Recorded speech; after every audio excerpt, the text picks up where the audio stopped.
और अमेरिकी राष्ट्रपति डोनाल्ड ट्रंप के उस बयान पर ईरान ने पलटवार किया है जिसमें ट्रंप ने कहा था कि अमेरिका पर किसी भी तरह के हमले के बाद ईरान को घातक परिणाम भुगतने होंगे।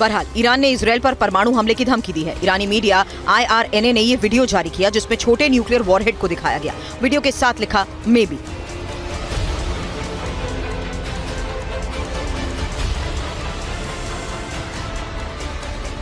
बताया जा रहा है कि ये वीडियो अमेरिका को चिढ़ाने के लिए जारी किया गया जिसमें उसने ईरान को परमाणु प्रोजेक्ट रोकने की धमकी दी है। इधर IRGC की तरफ से एक वीडियो जारी किया गया जिसमें सिजिल मिसाइल को टारगेट करते हुए दिखाया गया। वीडियो के साथ कहा गया कि यूएस बेस पर हमले के लिए मिसाइल तैयार है। यूएस ने हमले के बाद वो जवाबी कार्रवाई के लिए तैयार है। सिजिल मिसाइल से अमेरिकी बेस को निशाना साधने की बात कही गई है।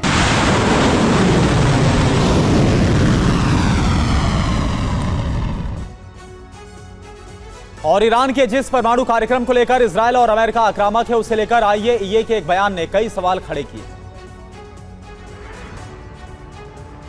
ईरान के परमाणु कार्यक्रम को लेकर मिडिल ईस्ट में भड़की जंग की चिंगारी बेहद विनाशकारी रूप अख्तियार कर रही है। ईरान के परमाणु कार्यक्रम के खिलाफ इजरायली हमले में अब अमेरिका के भी शामिल होने की आशंका है। लेकिन इस बीच CNN की एक रिपोर्ट से जंग की पटकथा पर सवाल खड़े होने लगे हैं।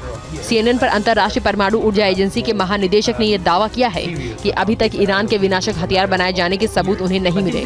ग्रॉसी ने कहा कि ये अभी तक केवल आशंका है। हालांकि IAEA की रिपोर्ट से ये पता चलता है कि ईरान का परमाणु कार्यक्रम सिर्फ नागरिक उद्देश्यों के लिए नहीं है।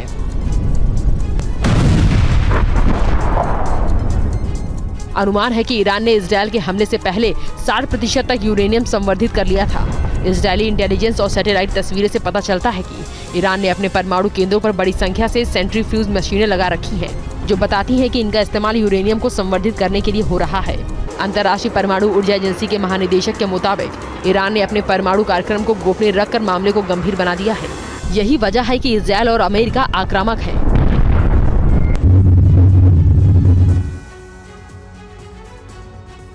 और मीडिया सूत्रों के हवाले से खबर है कि अमेरिका ईरान के खिलाफ बड़े सैन्य कार्रवाई की तैयारी में। बताया जा रहा है कि युद्ध वाले क्षेत्र में ट्रंप की ओर से 30 ईंधन भरने वाले विमान भेजे गए।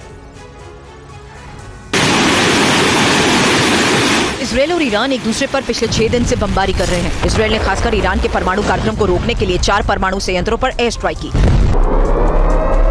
इधर अमेरिकी सूत्रों के हवाले से एक मीडिया रिपोर्ट कहती है कि ट्रंप के सैन्य कार्रवाई तेज करने के लिए इजरायल की मदद के लिए कुल 30 ईंधन भरने वाले विमान भेजे हैं।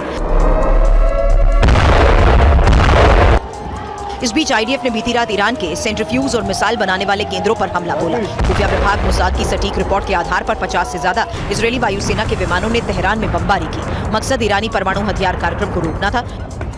परमाणु हथियारों के लिए सेंट्रीफ्यूज बेहद अहम होता है। ऐसे में इसके उत्पादन केंद्रों को ही पहले ही तहस नहस करने की योजना है। इसके साथ ही कई मिसाइल बनाने वाली साइट पर हमले हुए, जहां जमीन से जमीन पर और सतह से हवा में मार करने वाली मिसाइलों के लिए कच्चे माल रखे गए थे। इधर IRGC का कहना है कि वो इजरायल के हवाई हमले पर नियंत्रण पा चुका है। बीती रात के मिसाइल हमलों को उसने रोक दिया, जबकि ईरानी मिसाइलों को रोकने में इजरायल नाकाम रहा। तो ईरान के खिलाफ अमेरिका कड़ी कार्रवाई के मूड में तो है। किसी भी वक्त उसकी सेना ईरान में बड़े हमले कर सकती है। अमेरिकी अधिकारियों के हवाले से यह दावा एक्सियोस ने भी किया है। न्यूयॉर्क टाइम्स के हवाले से खबर है कि अमेरिकी राष्ट्रपति ट्रंप कभी भी ईरान के खिलाफ कार्रवाई का आदेश दे सकते हैं। पूरे हालात पर नजर बनाए हुए हैं। अमेरिका के निशाने पर ईरान के न्यूक्लियर साइट्स हो सकते हैं। इसके कई संकेत मिले।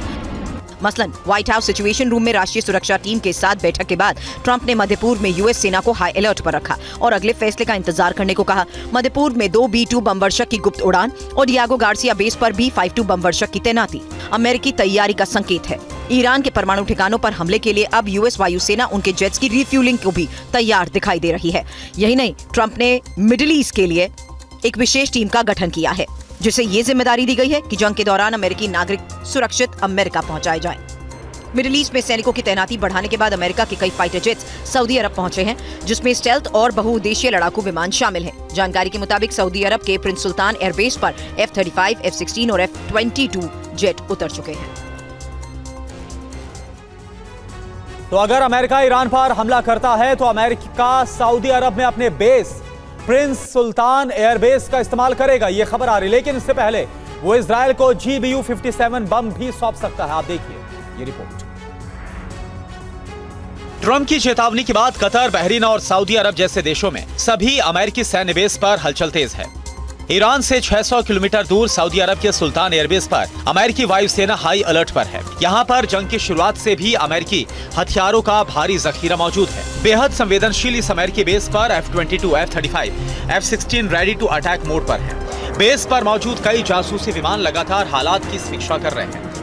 इस वक्त अमेरिकी नौसेना का 5वां बेड़ा भी फारस की खाड़ी में मौजूद है। डियागो गार्सिया द्वीप में अमेरिकी अड्डों पर भी जंगी तैयारी पुख्ता है। व्हाइट हाउस से ईरान पर हमले का संदेश मिलते ही समंदर में मौजूद USS लिंकन, USS आइजनहावर से जेट उड़ान भर सकते हैं और इजराइल के साथ ईरान के न्यूक्लियर ठिकानों पर कहर मचा सकते हैं।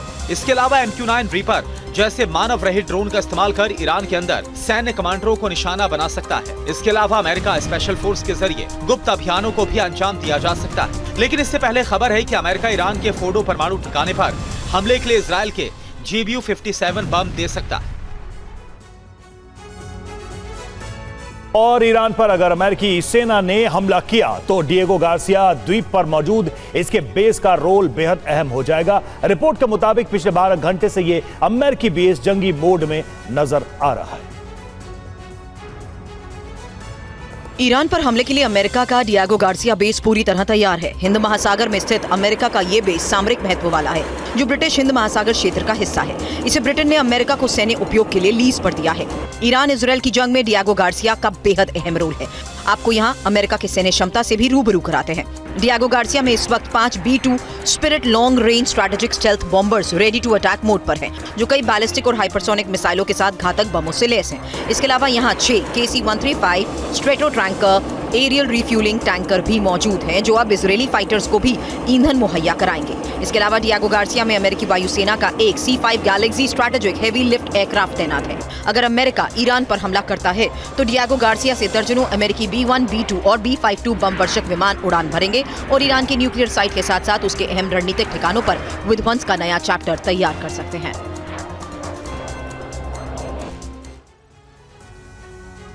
और इजरायली खुफिया एजेंसी मोसाद के खिलाफ ईरान ने कार्रवाई तेज कर दी है। कल फिर मोसाद के लिए जासूसी के आरोप में 5 लोगों को गिरफ्तार किया गया है। इससे पहले एक जासूस को पिछले दिनों ही फांसी दे दी गई थी। जिस शख्स को बुरी तरह से जकड़ रखा गया है उस पर इजरायली खुफिया एजेंसी मोसाद के लिए जासूसी का आरोप है। आप देख सकते हैं कि यहाँ के 2 नहीं बल्कि कई लोग थे जो बंकर में रह रहे थे।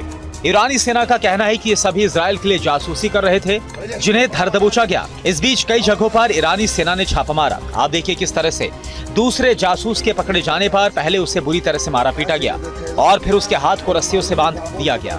ईरान के कब्जे में कल 5 मोसाद के जासूस आए, जो एक बड़ी कामयाबी बताई जा रही है। ईरान ने इस बार इजरायली खुफिया एजेंसी अमान और मोसाद के मुख्यालय को निशाना बनाया।